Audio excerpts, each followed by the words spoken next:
You know, the only time a sound ever scared me was when I was sleeping and I farted really hard, and then I woke up thinking that a ghost was in my room. Well, I'm not afraid to admit it. I'm just your friendly neighborhood horror freak.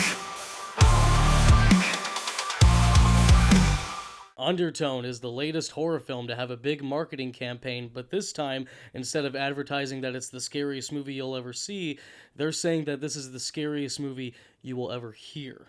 So, that's something. And in this film, we follow Evie, a podcast host covering spooky content who moves back into her childhood home to care for her dying mother. And while doing an episode with her partner Justin, she is sent a bunch of recordings of a pregnant couple's paranormal encounters. As she and her partner continue to listen to these recordings, each one gets more sinister, which leads into some very dark and disturbing things. There has been so much hype about this movie within the past couple months. People are saying that it's this generation's Blair Witch Project, and this is what Skinamarink should have been, which that's one thing I will agree on. I saw the trailer for this film alongside Strangers Chapter 3, which that trailer was definitely more memorable than that entire film, and I haven't reviewed Strangers Chapter 3, as you can tell, and I probably won't, because the movie was just too good.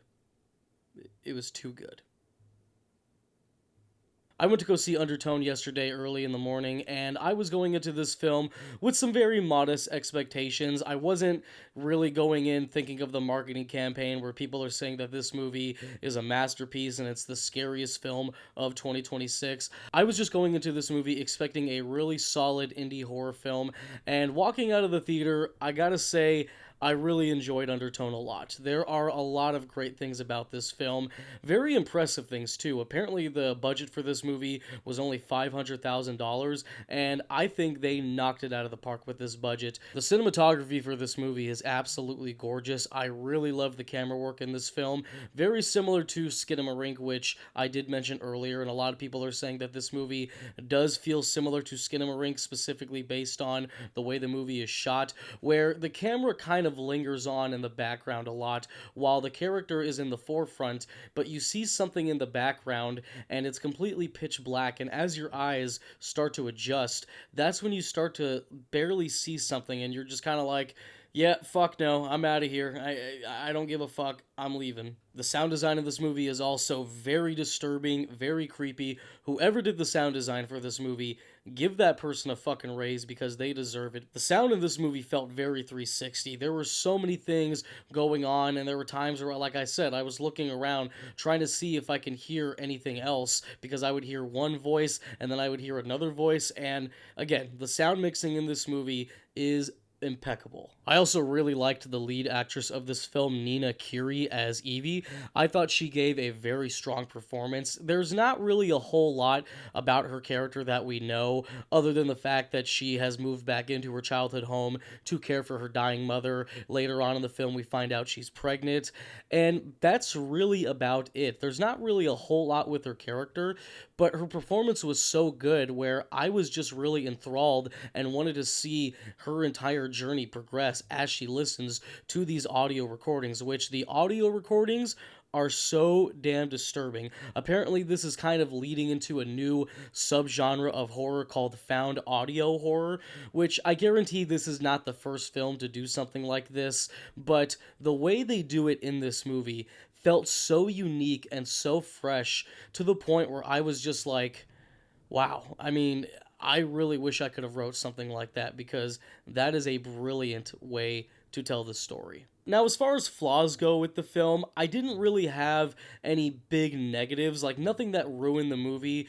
I will say that there are certain story elements that are brought into the film, which at first they pull it off in a way where it seems like it's just almost kind of like a cold open, like that's just kind of how they're bringing these characters together, because we only see our lead actress. Every now and then we might hear voices from other people, but really the only actors that are in this film are our lead actress and the actress playing her mother, who doesn't even have any lines in the movie. She's literally just laying in bed throughout the entire film. But towards the beginning of the movie, they do this whole thing where they talk about children's songs, and when you play them backwards, it leads into some like creepy little messages that you might hear. And that's something that I did a lot when I was young, where I would listen to Mary Had a Little Lamb, and then I would play it backwards, and then I thought that I would hear messages from the devil. It's something that a lot of people have done over the years, and to see them add this into the film as the plot, I felt was very interesting, but I wasn't exactly sure what they were trying to do with that, because it does lead into something that is revealed that involves like this demon, which I won't get into heavy spoilers, but I just felt like it was a very odd way to continue on. I felt like if they would have just kind of had it as like something small in the film rather than it becoming like actually part of the plot, I just felt like there was a different way to go about it. And if you guys haven't seen the film, then it might sound a little bit confusing. But if you have seen the film, then you know what I'm talking about. I thought it was a very weird creative choice. But again, it did nothing to ruin the movie experience for me. It might be something that I probably didn't catch on the first viewing. Maybe I might watch it a second time and go, that's clever. But from this first viewing, I thought that it was a little bit odd. The ending to this movie also felt very one note for me. Again, it might be something that I might be able to appreciate more on a second viewing, but really picking back the layers of the events that happen in the film leading to the eventual ending of the movie, it did feel a little bit conflicting. But again, nothing that really ruined the experience. It's just something that I think I might need a little bit more time to think about it, but from that experience, I did feel a little bit conflicted. Other than that, I really had no harsh negatives on this movie. I thought Undertone was a very well-made indie horror film that made very good use of the very small budget that they had, and really that's all I can say. All I'm here to do now is to tell you guys to please see this movie. Please support indie horror films, because this one is actually getting a full wide release, which is really surprising. So please go out and support this movie. Don't pirate it. Don't wait for it to be on streaming.